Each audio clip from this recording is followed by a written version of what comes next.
Good evening, guys. Good to be back talking to you guys. I kind of enjoy doing this every evening. I hope y'all do. Uh, hope you forgive me for my pauses and my uhs and this and that and the other. But yeah, going with Roger with the Bob Harry Memorial and the Rock and Case shootout. A lot of memories just of how versatile he was. I mean,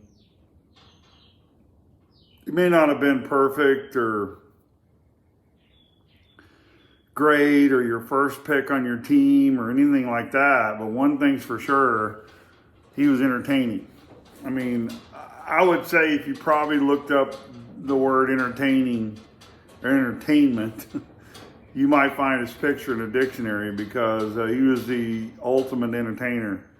I don't care who you were. If you know, if you were boring and kind of sitting around and I would say feeling sorry for yourself. That's, you know, most people get depressed and I've been there. Don't get me wrong. You're looking at yourself and not everybody else, and so, you know, during those times, that's when Roger just went off by himself. That's when he distanced himself from everybody. So, you know, and I look back on it now and it's very clear to me that those were times when he just said, you know what? I've seen you guys when you're this way. I don't want to see you that way. And I sure don't want you to see me that way. And so, you know, there'd be a month or two at a time I'd be trying to get a hold of him, can't get a hold of him, finally get a hold of him, even on his birthday. But I think he'd be the first person to admit that it's self-centeredness, that you're looking at yourself and not everybody else, and oh, woe is me.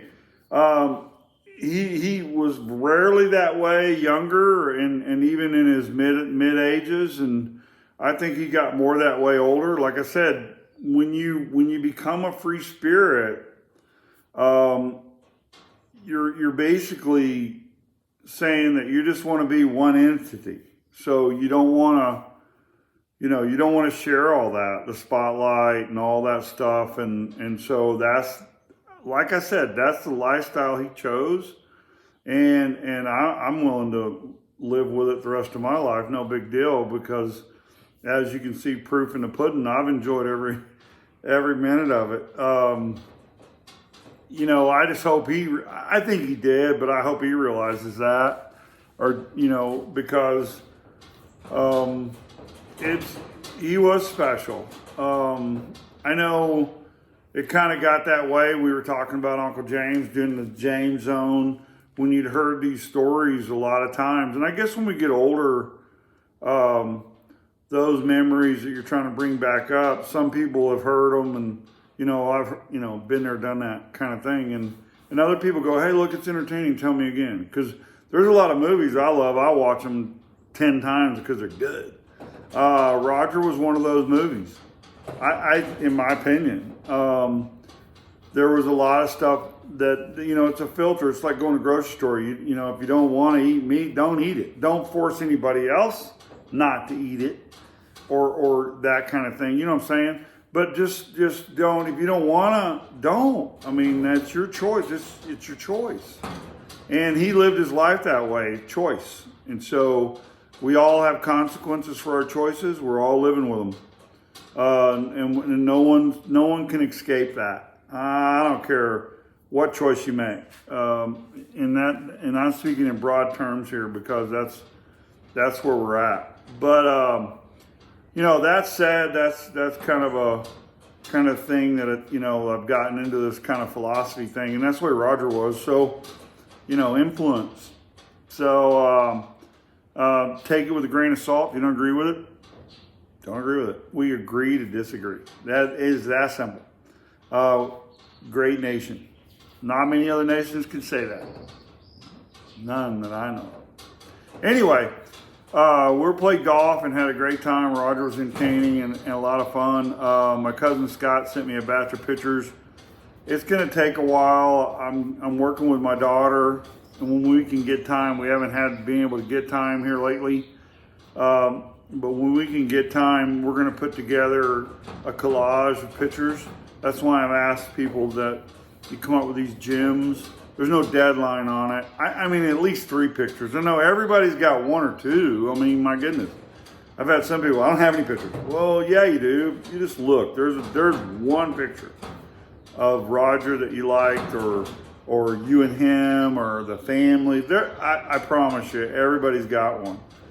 Scott dug into the treasure trove of my little brother's picture, Bobby, and pulled that one out of the hat. And I'll post it on Facebook because I know those guys don't get to see the things I send the family thread. And I'm not putting them on this. I'm just not. I mean, but I'll send that on Facebook for those guys who didn't see the picture. There was a picture I know you guys saw on Facebook of my brother, Bobby and I, my brothers, Bobby and Roger and I, and my dad, sitting on the back of my old Triumph TR6 around 1976, 77. And, you know, that's probably, a lot of people have said, you know, that's the all-time favorite picture of us group. And so Scott put out a picture, sent me one that was in my brother Bobby's treasure trove. And it was a picture of Bobby, Roger, and I, and my dad standing in the background. And we'd just finished building him a rock. We had a well out there, and you know, the typical house well, it's got the blue pressure tank, and they're ugly, and you know, there's you know, everything's underground except for the pressure tank, and so they're kind of ugly and that kind of thing. I've seen wooden stuff around them. So, you know, Roger and I and Bobby got the idea that we would build Dad a rock well house and make it look like a real well. I mean, so we all worked together and built it. And like I say, probably before or after I do this on Facebook, I'll post that picture. The family's already gotten a picture. It's a great picture of my brother and I and my dad. And we did that on Father's Day. We built it, we finished it, we worked together, all 3 of us. And my dad, you can see the look on his face in that picture. Very, very, very pleased. So, and we went on to build a, you know, cedar, made up, you know, like the old well houses, a little cedar top with a sloping ceiling with wood shingles. We finished it up later on, but just the well rock thing, it was an undertaking. But we did that on him, for him on Father's Day, and we finished it, and I think he really appreciated it. And I kind of entitled it RB and His Young Men. And it's a very good picture of a close-knit family that, I mean, like I said, I had no idea that picture was even out there. It on TR6 one, those 2 are my best pictures of us at young men and my dad. But anyway, which brings up another deal. We were building the patio for my dad, and my brother and I, Roger, had a lot of experience with concrete, so we could pour raw concrete and make it look really good. Now, we never slicked it down, but you don't want to do that for people who are partying and getting out. You want it to be a little bit rough, so don't slip and bust their heinies. But we poured him a concrete patio out back. I mean, huge. I mean, Texas size. It was big. If I had to guess, it was probably, man, I bet it was 3,000 square feet of concrete and trees coming up through it with the holes, you know. And then where the Rock and K, this is at the Rock and K, my parents' place in Florence, in between, really kind of in between Florence and Killeen. But it was the old Florence Road, and that road, they built a new one through there, and the old one went through the back of their house and back through the property and went down into a low water crossing. And that low water crossing, it was called, senior moment. Mountain Creek, I think. And that creek rolled quite a bit, all the time. And because there was a low water crossing, a concrete slab, you might say, poured there to get across the low water crossing in the old days, they got tired of it washing out, I guess, and it was a slab. And the washout on the west side of the slab, it was probably about 2 or 3 feet deep, and it kind of acted like a dam, and it backed it up all the way. And even when there wasn't any rain, there was always water there. And but Dad had a few fish and threw some goldfish out there and stuff like that. Of course, when a big rain came, they're down the creek, they're gone. But that was an amazing. It was Mountain Creek, because it was Mountain Creek Estates is where they bought their land and all that kind of stuff. But it was when you're going down behind their house, and it kind of dropped down the old road and went into that. To the right of that was I think I referred to it before when we had those big parties. Was this huge oak tree. It was on, I said 6, but it was more like 4 people could reach around. It took 4 people to reach around the dang thing. And it was kind of a natural, people had piled rocks up around it, the edges, and made this big area. And all the Floresville people, Florence people, we lived in Floresville. I get the two mixed up, so forgive me. But the Florence people all told us, man, we bought that place. Oh man, we wanted that place. That's so awesome. I can remember my grandparents and we'd go there after Sunday and picnic and wash our cars and eat underneath the tree. And it was a social place, and that's kind of how my whole family's moved around and gotten places. They've all been historically social places, or if they weren't, they became social places where everybody came and gathered and enjoyed each other's company. But the Rockin' K, that was a unique place. And then during that time when we're rocking that up, I think that was our last project. We put a rock wall, we walked together and put a rock wall around it, and it went down to the creek, and there was some nice gate and the steps at the end of the creek. It was really nice. And the creek, just so it wouldn't wash away, Roger's high school friend from Oklahoma had actually moved close to us. Bob and his wonderful wife, Bob Reagan, and I can't remember his wife right now, but I will. She's a sweetheart. He was a unbelievable stonemason. He was a carver. He was an artist. Roger really admired him, and we'd go over and look at his work, and he didn't live far from us. And Bob Reagan was an amazing guy, and his wife was from New York. I'll remember her name in a minute, and she had that New York accent. Oh my gosh, she's about that big around. She's a gorgeous lady, and she'd work with him on the places they did. So we enlisted Bob to build the steps at the end because we wanted him to stay there. Even if a big flood came and washed the walls away, that would stay there. And I helped him do that. And man, we were digging way down deep and pouring concrete and laying rock all way. We're talking foundation. He knew. Matter of fact, I told him, I said, I admire your interstructural thinking. And he looked at me and he goes, not sure that's a word, but that's a good description. And I said, well, that's how I see it, because you work from the inside out. When he does his, all those stonemasons and carvers, you look at a big old block of rock or a big old block of wood, they visualize what it's going to look like, and they start from inside and work their way out. That was he did a phenomenal job.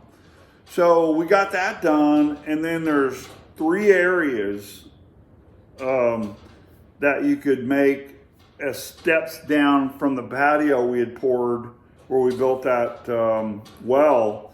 You could step down. One was dead center coming off the steps of the back porch of the house. It was a big, huge, we built it for Mom and Dad, a big, huge screened-in back porch. And it was a great view. It was beautiful. And it was all shaded, every bit of it, just total shade. So great summertime events there, believe me. Horseshoes, and like I said, we had a keg by the tree, and and anybody come in there and just have a good time. But anyway, we're building these steps after we got the walls done. So Roger knows. So we started off on the left, and there's a lot of roots coming up in the trees. And so I'm a level guy, and Roger's just like, artist, let it flow. So we kind of gotten, a little tiff. I agreed to disagree, and he goes, well, I'm going to do these. You go do those other ones. So I got as far away from him as I could, because that's when you disagree with Roger, you need to get away from him. So I went to the other end and got away from him. And like I say, and then there's the middle steps that we were going to build. And so he built his steps on the one end. I built my steps on the other end. We came to agreement that neither one of ours were perfect, and yet they were unique.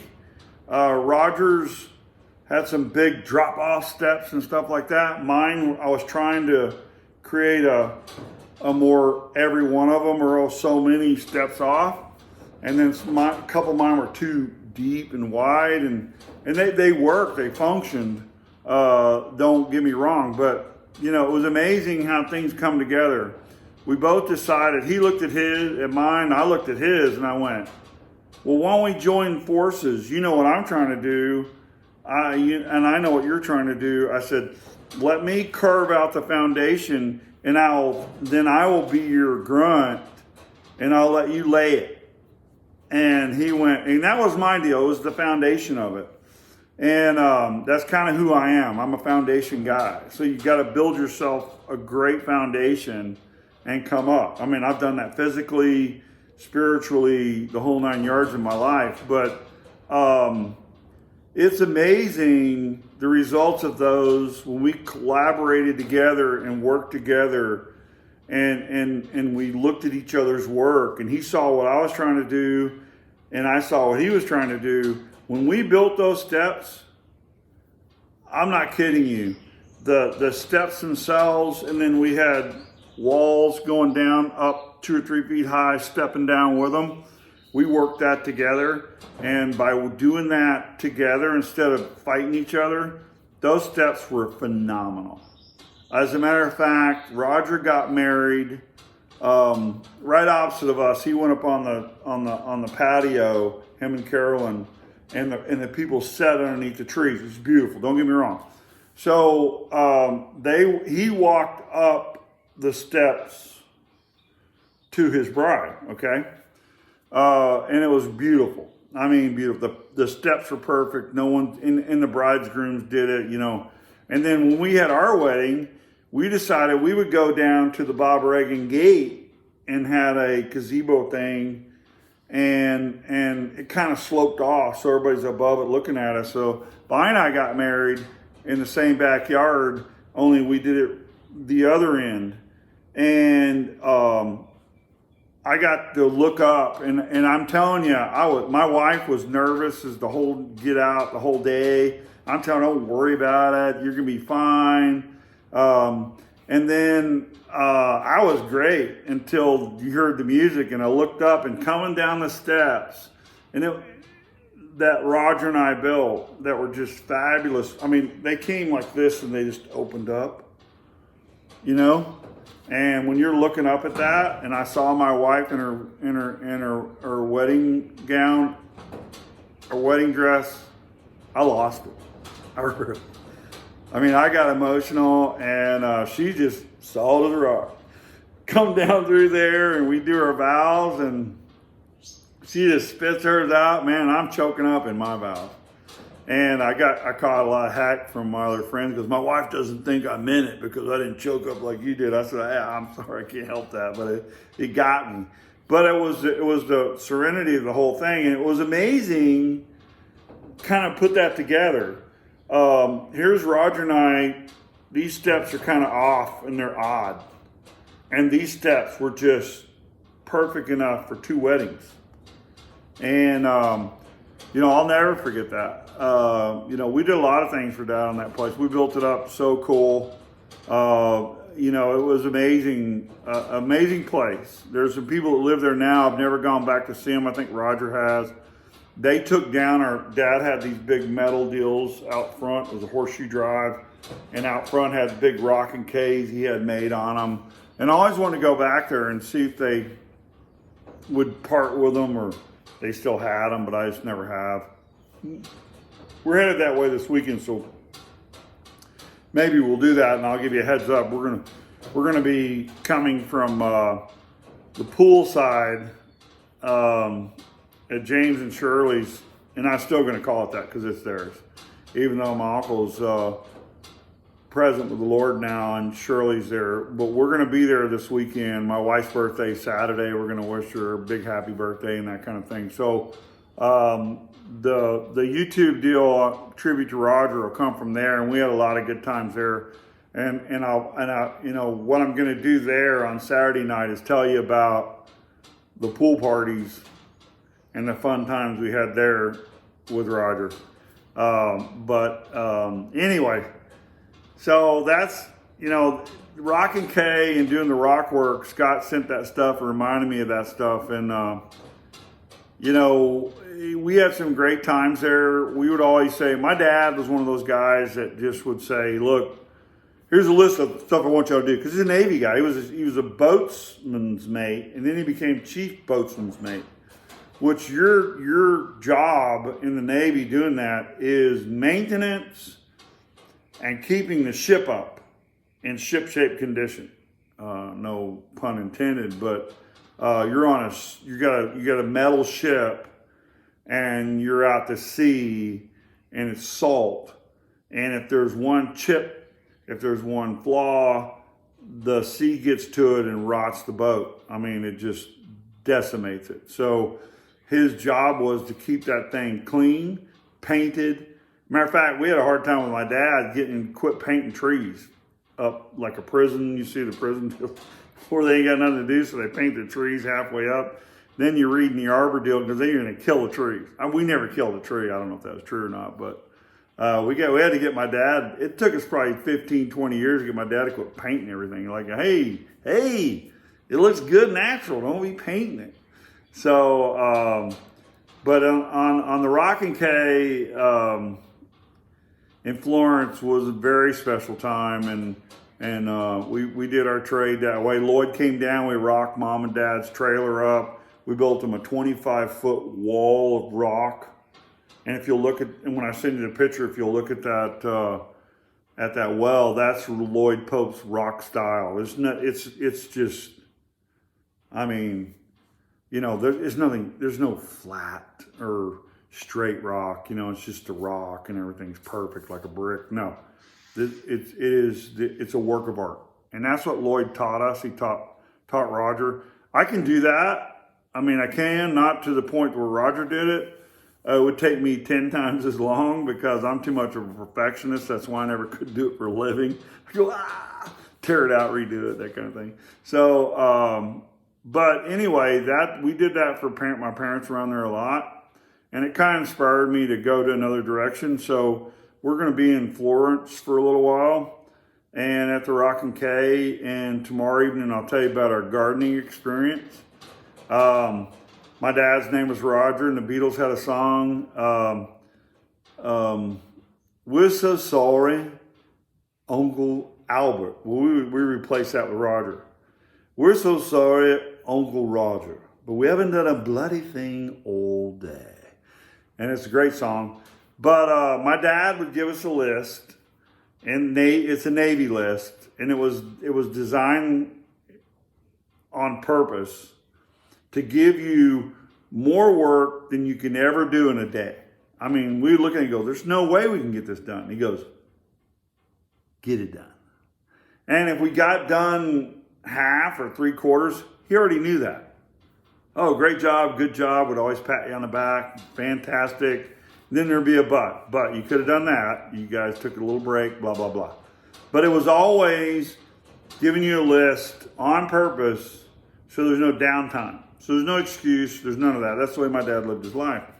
And so now that I'm retired, I tell my wife, I said, I'm working for Bonnie LLC. And I told her the story about my dad. I said, so you make me a list that there's no way I can get accomplished in one day, and you'll keep me busy and I'll be out of your hair. And I mean, I've got stuff I need to do too, but I try to get as much done as she needs done. And so far we're working out pretty good. But yeah, we'll talk about that tomorrow night. We'll go into the gardening part. My dad had a garden. Oh my goodness. But being RB's boys, we didn't just make it into a garden. I mean, we made it fun. We had a blast. And that's the only way to do anything. You know, think outside the box. You know, you got something to do, make it fun. I mean, my guys would come visit, my friends from out of town or local boys, and my dad was, well, we got them here, let's do this. Well, as a young man or a teenager growing up, you're just the last thing you want to do. Oh, Dad, these guys didn't come over to work. But my dad had a knack, and Roger inherited that too, where he could get people to do things that were really, really hard, and by the time you got done with it, you're like, that was awesome, man, that was fun. Holy cow.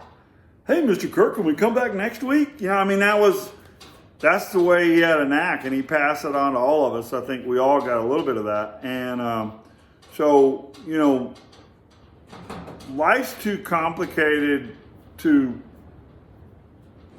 be serious all the time. You laugh at yourself and try to help people and enjoy life. I mean,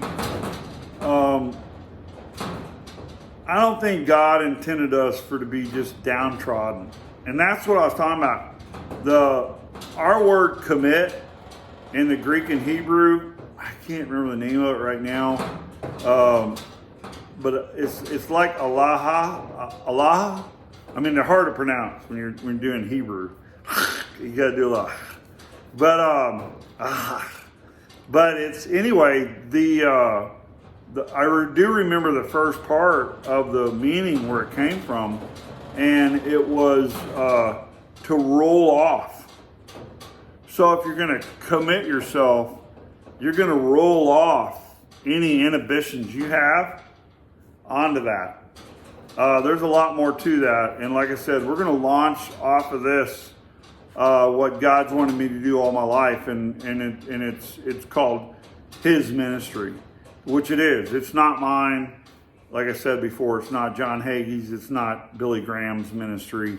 It's His ministry. Because God owns it all. He created it. He owns it all. It all belongs to Him. I'll give you a nugget right here. Everybody's heard this, especially during Caesar's days and Jesus walking the earth. The Pharisees and Sadducees were grilling Him and said, well, if this is all God's and you're the Son of God, what about Caesar and this coin that's got his picture on it? What do we do? And they were talking about taxes because they were tired of paying them. And Jesus said, render Caesar's what is Caesar's. But I can show you in Scripture that it wasn't Caesar's anyway. But they didn't get that. So, you know, like we're at a point right now, again, where it's taxation without representation. And we're back to the Boston Tea Party, boys and girls, men and women. We're back to the Boston Tea Party. You either stand for something or you will fall for anything. And as James Madison, one of our founding fathers, said, I can't say it enough. If you're not willing to be governed by God, you will be ruled by tyrants.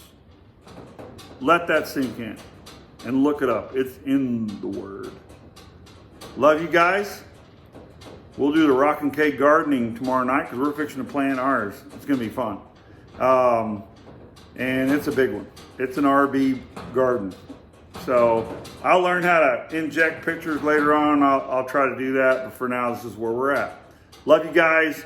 There's light at the end of the tunnel. It's coming soon. Trust me. Get out. Enjoy the sunshine. Texas is open up. You know, enjoy your civil liberties as you're supposed to. If you're sick, stay home. If you're not, go enjoy what God's created. Love you. Peace be with you.